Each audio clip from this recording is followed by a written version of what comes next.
नमस्कार, बहुत स्वागत है आपका। न्यूज 18 का डिजिटल प्लेटफॉर्म आप देख रहे हैं। मैं हूं आपके साथ ऋतु सिंह और स्वतंत्रता दिवस की इस खास सीरीज में आज बात उस दिन की जब भारत का जन्म लगभग टल गया था। कल्पना कीजिए, 14 अगस्त 1947 की रात पूरा भारत आजादी का जश्न मनाने की तैयारी कर रहा था। दिल्ली की संसद जगमगा रही थी, सड़कों पर लाखों लोग जमा थे। हर किसी की जुबान पर सिर्फ एक ही शब्द था और वो शब्द था आजादी। लेकिन क्या आप जानते हैं कि सिर्फ कुछ महीने पहले तक ऐसा लग रहा था कि भारत शायद कभी आजाद ही नहीं होगा। इतिहास के कुछ ऐसे फैसले, कुछ ऐसी राजनीतिक चालें और कुछ ऐसी घटनाएं जिनकी वजह से भारत की आज़ादी या तो कई साल टल सकती थी या फिर भारत एक देश के रूप में जन्म ही नहीं ले पाता। आज की कहानी सिर्फ आज़ादी की नहीं बल्कि उस संघर्ष की कहानी है जिसमें कई बार ऐसा लगा कि भारत का जन्म होने से पहले ही रुक जाएगा। दूसरा विश्व युद्ध और बदलती दुनिया से शुरुआत करते हैं। दूसरा विश्व युद्ध खत्म हुआ। ब्रिटेन युद्ध जीत तो गया, लेकिन अंदर से पूरी तरह टूट चुका था। उसकी अर्थव्यवस्था बर्बाद हो चुकी थी, सरकार पर भारी कर्ज था और पूरी दुनिया में ब्रिटिश साम्राज्य कमजोर पड़ रहा था।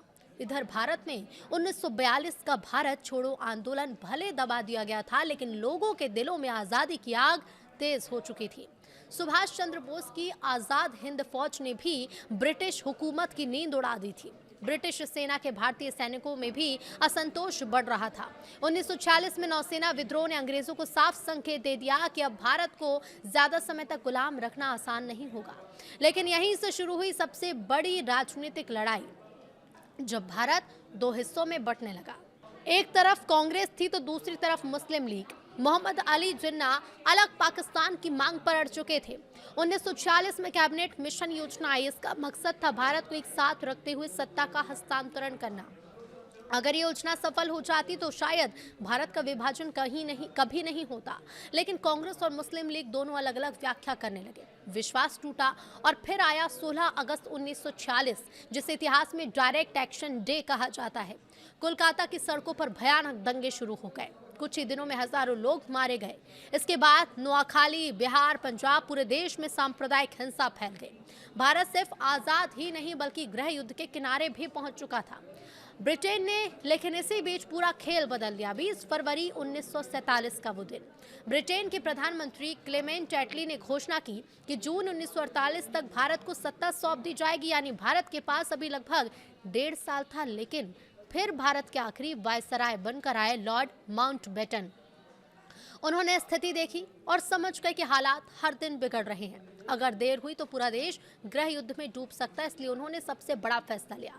जून 1948 नहीं बल्कि 15 अगस्त 1947, यानी कि लगभग 10 महीने पहले सत्ता का हस्तांतरण।